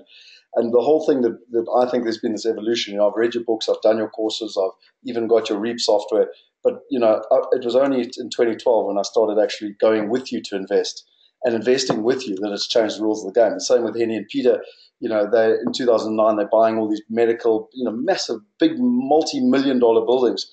and they wanted to employ me, but I said I'm unemployable. The only rule was that I sat in the investment committee so I could learn with them, so I could learn by doing. Right. And I've invested in every deal that Henny's done since 2012, which for me is the benefit of our platform and Wealth Migrate, because it's now enabled that and facilitated it. So, we're not just talking about it, guys. We really are providing an opportunity to be able to do it as well. I wanted to just share with you a little bit, what the billionaires are doing. And I'm not going to spend too much time here because I do want to finish up by 10:30. And just to let you know quickly, there's a report that came out last year that McKinsey have done on fund managers or family offices that are managing more than $10 billion US or more. And they are looking to increase their exposure to over 30% into what they call alternative investments, with more than 10% of that being in direct real estate. And yet, most of the middle class are doing the complete opposite and are still in the stock market, and at worst are going out and running around and just trying to buy a house in an overtraded market, not knowing what to do at the wrong time. So it's not what wealthy people are doing. You know what I mean? And it's all about the easiest way to be successful is to copy what successful people are doing. And where this collaborative economy is going now is it's so awesome because you can do it. People can do what you're doing. They can do what Henny's doing. And really, I've done it myself. I can't speak for anyone else here. And it really makes a massive difference. The other thing they're looking for is they're looking for stable income. I'll never forget when the market was crashing last time. I asked my uncle what he was doing. Now, I remember my uncle was in the stock market, but it's all the same strategy. He was like, I'm buying Coca-Cola shares. And I was like, why are you buying Coca-Cola shares? And he said, because they're in 100 countries. People are always going to drink Coke, and I'll always get paid my dividends every month or quarter, whatever it is he gets paid. And, I then found out Warren Buffett owns half of Coca-Cola. And, between that on the stock market side and Henny and Peter and them, buying assets, and you and others buying assets on the, fixed but stable income assets. Right, and it's not just that it's stable income, it's that there's income, and that's why we focus on investing. To me, the word investing, inherent in it, and the word investing is that there is income. So some people talk about investing in gold, buying bars of gold, and to me, technically, that's not an investment because it fails to meet one of the criteria, which is that it's got to generate income. That's why if you're sitting on gold and the economy tanks, as it has over the decades, those people are in an atrocious situation because the value of their assets gone down. If they sell it, they'll lose, essentially, compared with what they might have paid. But there's no income. Whereas with real estate, even in a down economy, you tend to still have tenants paying the rent. Not all of them, of course. If the economy is bad enough, you'll even lose the tenants. But I'm contrasting investing in existing real estate that has got income from tenants with doing a development or speculating or buying land.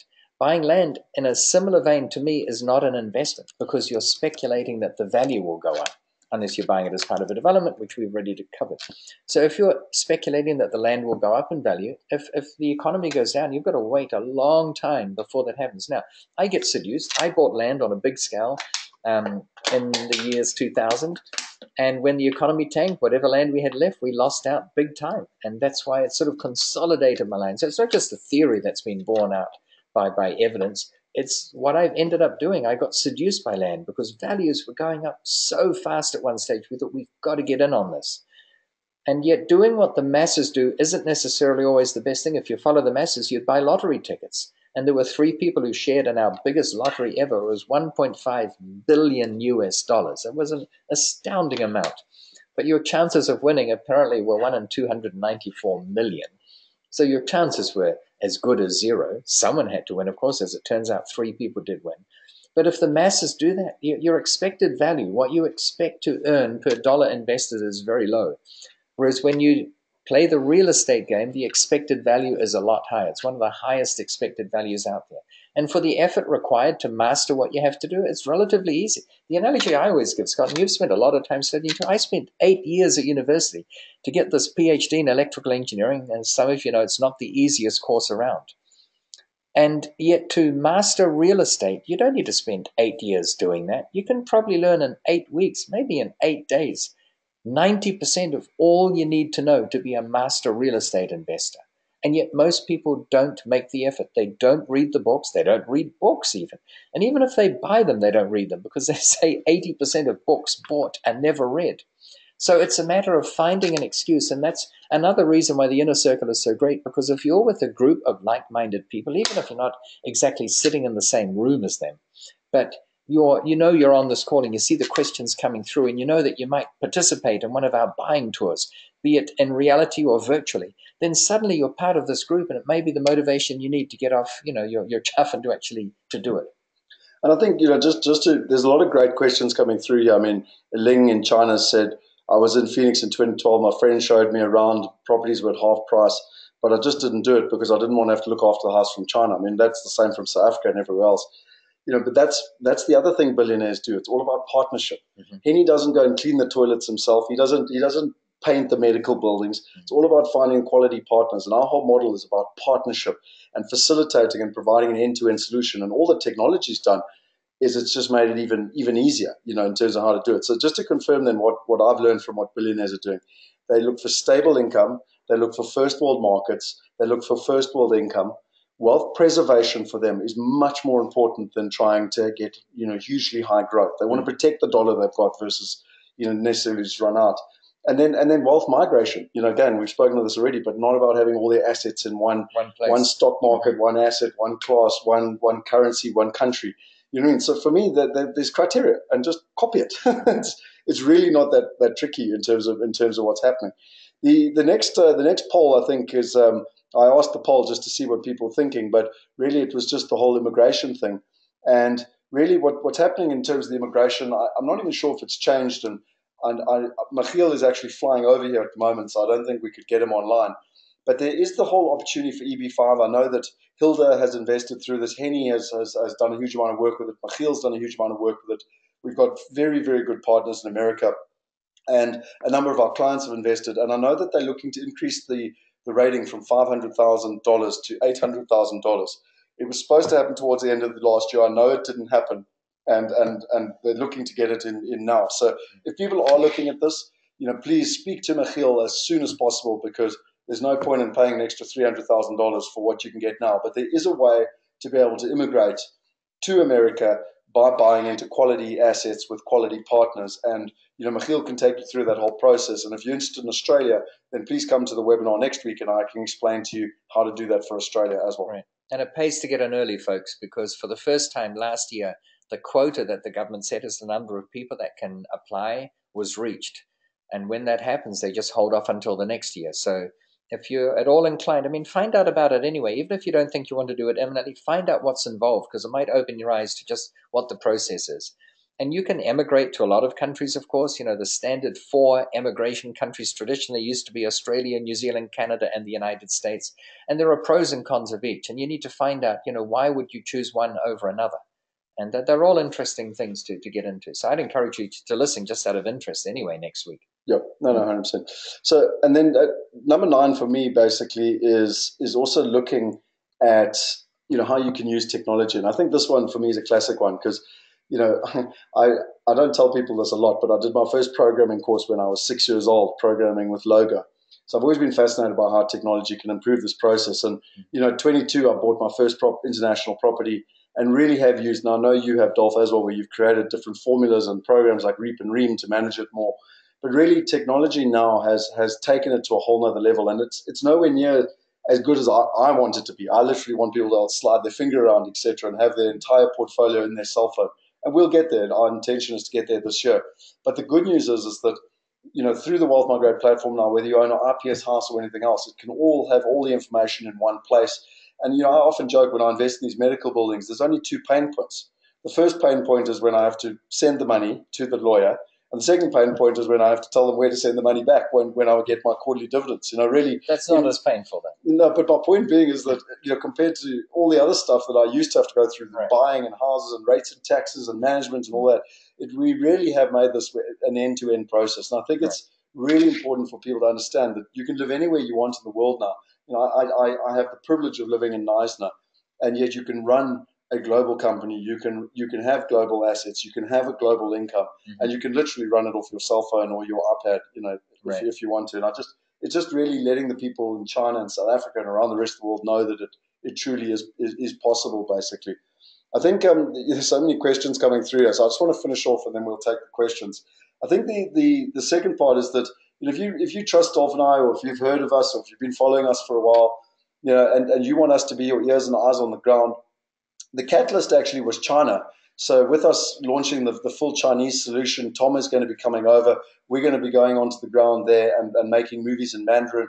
And really from Dolf and I's perspective, we thought to ourselves, well, why don't we go and buy some properties, both residential and commercial, and get on the ground? And then, we've got a number of clients that always say to us, well, when you're on the ground, please just let me know. So the way that a mandate works is it's really easy. You fill in a form. It's a 2-page form. It's called an investment strategy sheet. And all it does is it gets very clear on what it is you're looking for. So if you come back to us and you say, I want a condo in New York, then we can quite easily tell you, well, we can't help you because we're not estate agents. We buy investment property based on investment criteria, so we can immediately tell. But we don't just do it for anybody, because if 100 people say to us, oh, they want to go buy houses, and then we go and find great deals, and then people don't transact, that messes up our reputation. So that's not how we work, because it's all about people and all about reputation. So we actually ask for a $2,000 deposit, and that deposit is refundable if we can't help you. So really, all it's doing is it's differentiating the men from the boys, the tire kickers from the buyers, and seeing who's serious. And we'd rather have 5 people that are serious and then really spend a lot of time, get on the ground, get all the information, take the videos, do all the the information. I mean, imagine Dolf, as an example, taking a video outside this house that you're going to buy, showing you why and the area and the schools and everything else, and then you get all that information. And you still make the final decision. We're not your buying agent or whatever. You still make the final decision, but we're your ears and eyes on the ground. So, really, we're going literally, today is Thursday. We're going on Saturday to Atlanta. We're spending the whole day on Sunday with RJ and Anthony, going and looking at all their different real estate opportunities, residential. Then on the Monday, Michiel is arriving, and we're actually going for the whole day to look at commercial opportunities with Paul and Bruce. I know that Henny and Michiel and Paul and Bruce and them have lined up over $300 million worth of really quality commercial medical portfolio type assets. And I'm really excited to go and see them. I always gauge my happiness or my excitement by Henny's happiness. And like when he came back from his last trip, I'm just saying how excited he is by a deal. And he was just so excited by all these deals that him and Michiel have seen, So, I mean, that's really what we're going to do on the ground. And so if people are interested, just type in their mandate and we can get back to you and let you know about how a mandate is going to work. But I mean, really, why not start the year, like really get it off to a flying start and let us be your ears and eyes on the ground and really be able to communicate with you. And I think the other thing that, if you are interested, so as I say, just type in their mandate if you're interested. And the other thing that I think is really, really important is that what we're going to do going forward in 2016 is there's a physical mandate where we're actually out there. And then what we're also going to do is we're going to have like a virtual buyer's trip. Now, we're still working on this because from a technology perspective, it's a little bit more complicated with Wi-Fi and downloads. Although I have to say it's an absolute pleasure to be in America to have fast internet. But going forward from March, so this one we're going to do a beta test. So if you're interested in the digital, then just put in their digital. And so anyone that's wanting mandate, we can actually, get all your details. Anyone that's interested in the digital, just type in their digital, and we will actually be sending through all the digital uploads and everything. We're still trying to figure that out. That's why you and I are going to sit down for the next 2 days. But by March, we will have that all figured out. And then literally people will be able to follow the team when they do a full buyer's trip in March. And we're going to do the same in Australia and the same in England. So, I mean, you can literally have a real life, call it virtual reality experience from your laptop wherever you live in the world. Without having to travel there. I mean, there'll still be that option. But many people, they can't make the time or they've got other commitments or something. This way, it's as good as, almost as good as being there. You won't smell it. We haven't got that figured out yet. But you can see it and you'll get our opinion and see what we're seeing in that moment. And we think it's going to be a new trend. We think it's the way that it's going to happen in the future. It's different from just giving someone else your money and saying, well, buy something for me. You still make the decision and you get to see, essentially everything that we see, except you're still at home. Across the ocean somewhere. Yeah. So this one will be free because we can't manage all the different. We don't know the variables basically and what's going to work, what's not going to work. And I mean, there's quite a large cost to it because we've got to get the digital guys in and all that type of stuff. So it will be a charged for thing going forward from March.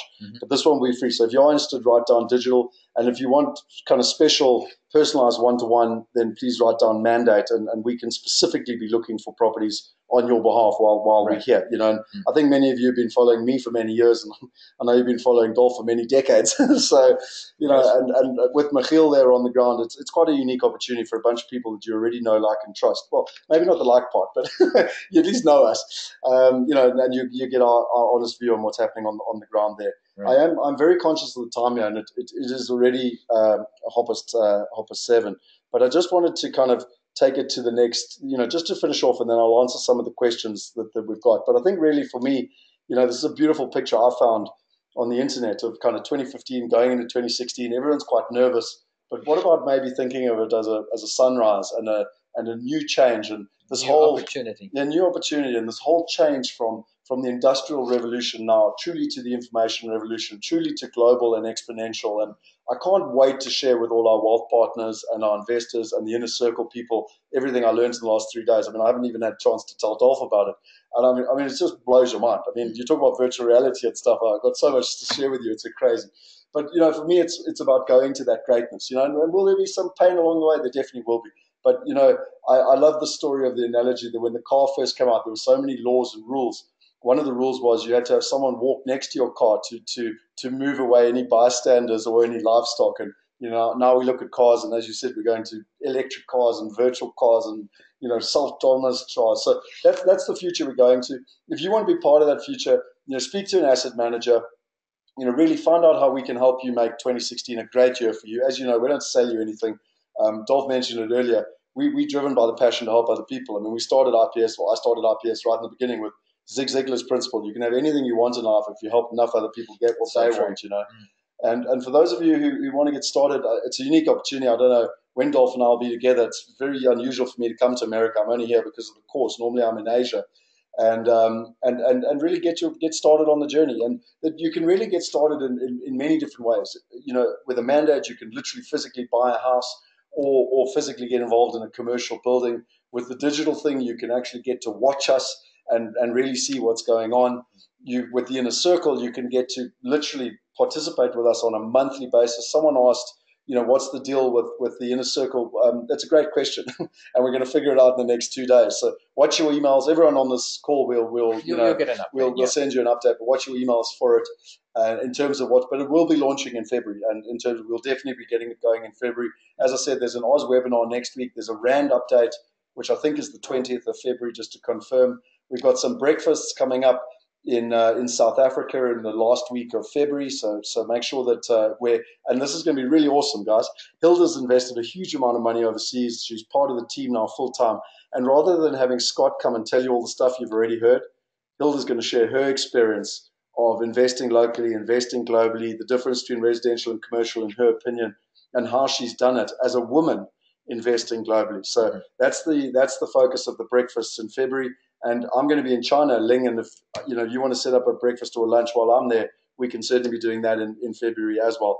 And then also you've got the opportunity to come on an actual buyer's trip in March. If and I always say to people, if it sounds too good to be true, which is what Dolf said, either get it on digitally or even better, come physically and come and touch it, feel it, see it for yourselves, and we can talk about that, more. So if you are interested, just type in their digital, type in their inner circle, type in their mandate, and we'll get back to you. We want to add as much value as we possibly can to you.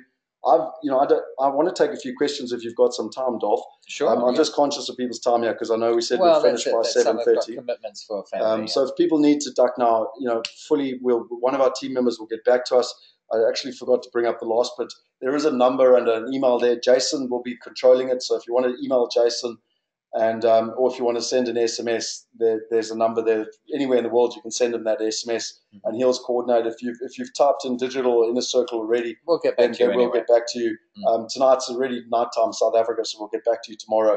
And we'll also aim to get an email out, hopefully by certainly by Monday at the very latest, if not by Friday, with Dolf and I giving you next steps of everything we're going to suss out over the next 2 days. I'm super excited. Oh, me too. Like for me, we've spoken about this for 3 or 4 years. I came on a buyer's trip with you in 2012, I think it was, where you'd spend a week taking us around Phoenix and Vegas and getting on the ground. And now we just want to make that digital. There's only so many people a bus can fit, whereas now we can let everyone get access to that. And for me, that's what the inner circle is all about.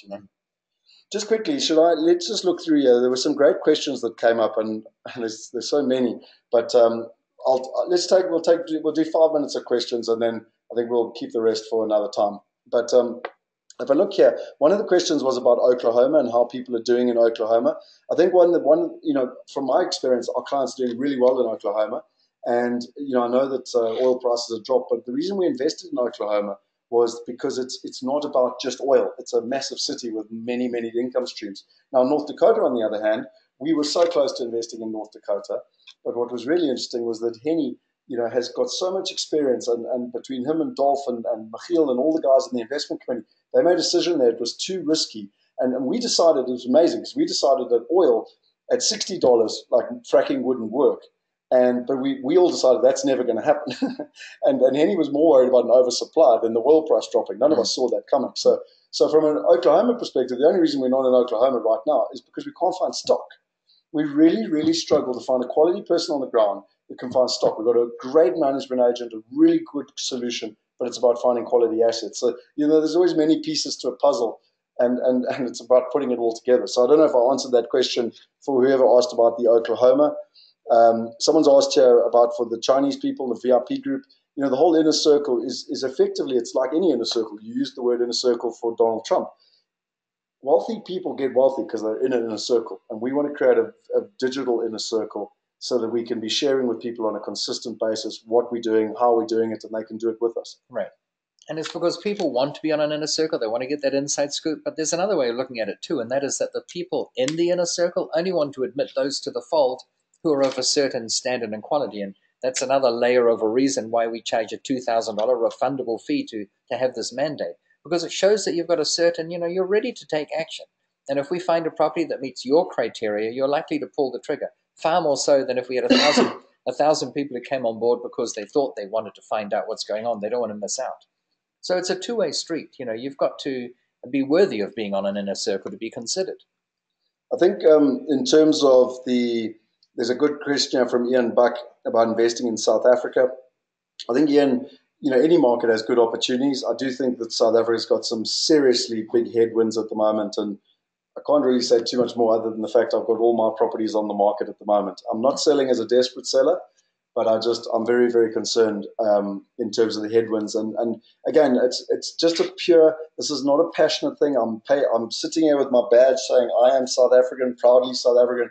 But the point being is that it's just a pure money thing. When I look at my properties in Australia and I look at my properties in England and I look at my properties in America, they're just doing better, and, especially when one takes not just currency devaluation, but actual returns. And right. All I would say is, to answer your question, get the financial education to be able to make those sophisticated decisions, and then have the formulas and the systems to be able to calculate it. So you've said here, where should I invest or where should I be headed? And, Dolph's already alluded to a lot of that.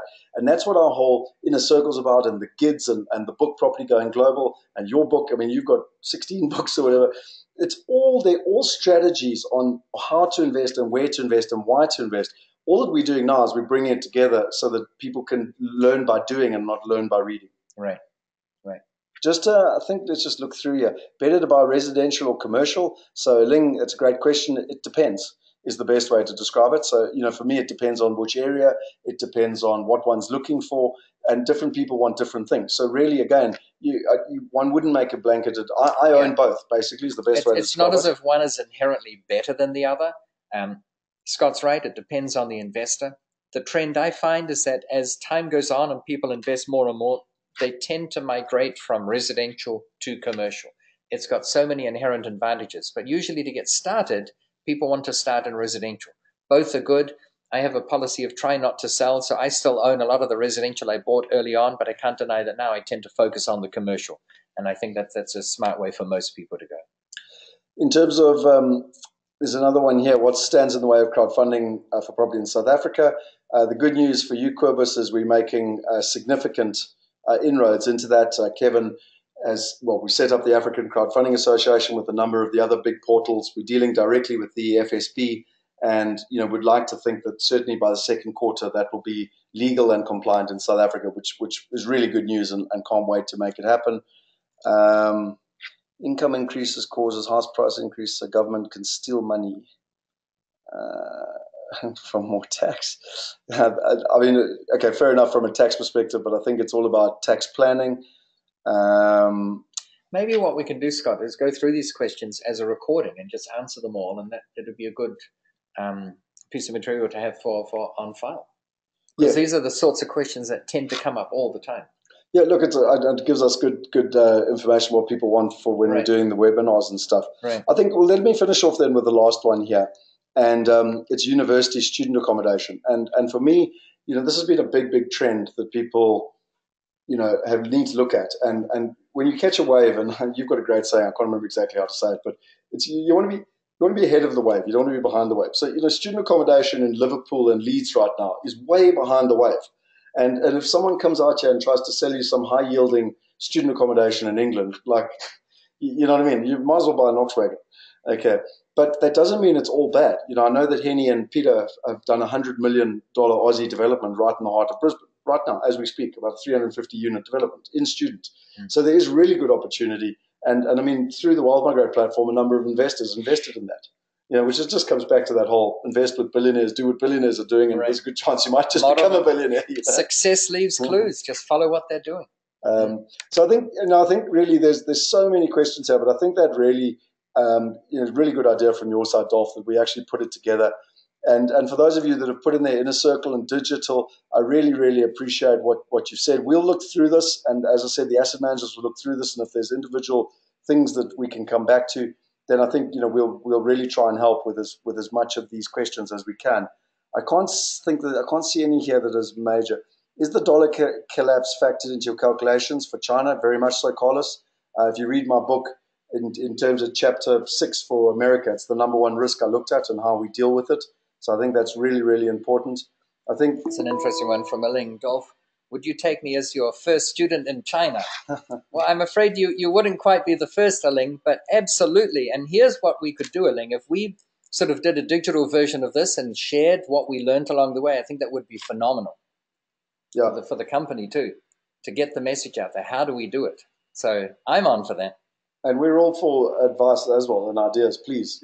This is a co-collaborative, co-creative. Exactly. So tell us how we can add. Someone asked about San Diego. It's interesting. I've just come from Los Angeles, and the weather was beautiful. While everyone in New York was in blizzards, like you said, San Diego, Los Angeles and San Diego is even better. So no, I haven't invested in San Diego, and there's not enough time today to go into the whole California and the taxes in California and the fact it's a blue state and the fact that prices are really overvalued in comparison with incomes, etc. I have no doubt that I would like to live in San Diego. You lived in La Jolla. I was there for years, La Jolla, one of the nicest suburbs. But Scott is right. Taxes are brutal in California. There's also a lot of overcrowding. For some people, everyone wants to live there. The freeways are clogged. There's a lot of pollution. Taxes are high. And it's got a lot of beach life. And so you've got to weigh one up against all those other disadvantages. Yeah. So, but again, this is such a classic example of, you said earlier, Henry Ford, nowhere to get the information. There's no need to do, like, you've been here for 20 odd years. I don't know how long you've been in America. Okay. I've been investing in America now very aggressively for 4 years. I mean, I've personally been on the ground to 20 cities. People don't need to waste their time. I've only invested in 4 cities, and we can share that, and you can share your experiences and really take people through it. Yeah. I think someone asked here about the financing. Where's it gone here, Ellen? There. Cheaper financing. Ellen, got some good news coming soon. Very much in the peer-to-peer lending space, and just looking at different solutions there. How's the market in Florida? It's a big state. They're big questions. I think we should do this as a recording. No, awesome. Okay, so listen, thanks to everyone. We really appreciate all of you being on time. Dolf, as always, it's wonderful. My pleasure. It's great to have you here, to host you here in Phoenix. I'm looking forward to the next 2 days. This is incredible technology that we can put a hologram of me sitting next to you. No, I'm joking. In Phoenix. But yes, and to all of you online and to all the team members. I know we've got a lot of team members that are online. Yep, thank you all for your support. It's been absolutely wonderful having you all online. And I'm going to share you off with one last little poll, just so that you can give us some kind of feedback as to where you're at and what you're thinking. And everyone starts the year, they've all got their New Year's resolutions and goals, and they want to get started, but then they also get back to work, and there's 50,000 emails that they have to deal with, and they want to get in their flow. And so it's really just understanding the timing of what people want to do, how they want to do it, and when they want to do it. Because again, the more you tell us about yourself, the more we can then be more accurate for you, versus waste your time, waste our time. Time's our most valuable asset for everyone, basically. So thanks very much for that, Paul.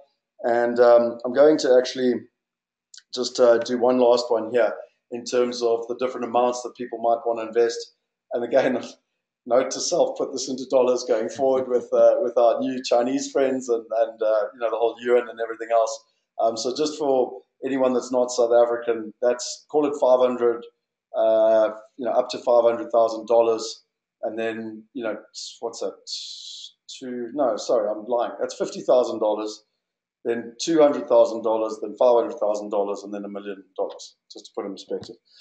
Okay, so that should give people just a rough idea in terms of what's happening. It also just gives us a good indication of what people are looking to invest and where they're looking to invest. And then finally, the very last one, I don't know if there's any need to put this up, but do you want someone to contact you with regards to the mandate?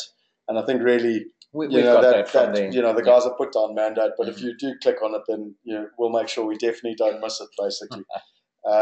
So listen, thanks to everyone. I'll leave this on for about 30 seconds. We will put up a recording. If you want to share this with your friends, please do. And I think really 2016 for me is going to be an incredibly exciting year. I think it's going to be a year where monumental changes happen all around the world. Mm-hmm. The sharing collaborative economy is really taking steam now.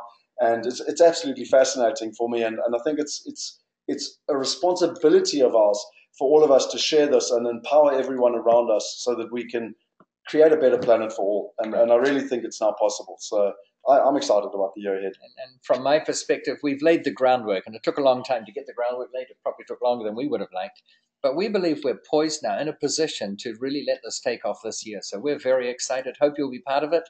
Thanks for being here. Thank you for being here too, Scott. This is tremendous. And I'm looking forward to the next 2 days. Awesome. Thanks, everyone. Good night. Or goodbye, wherever you are in the world.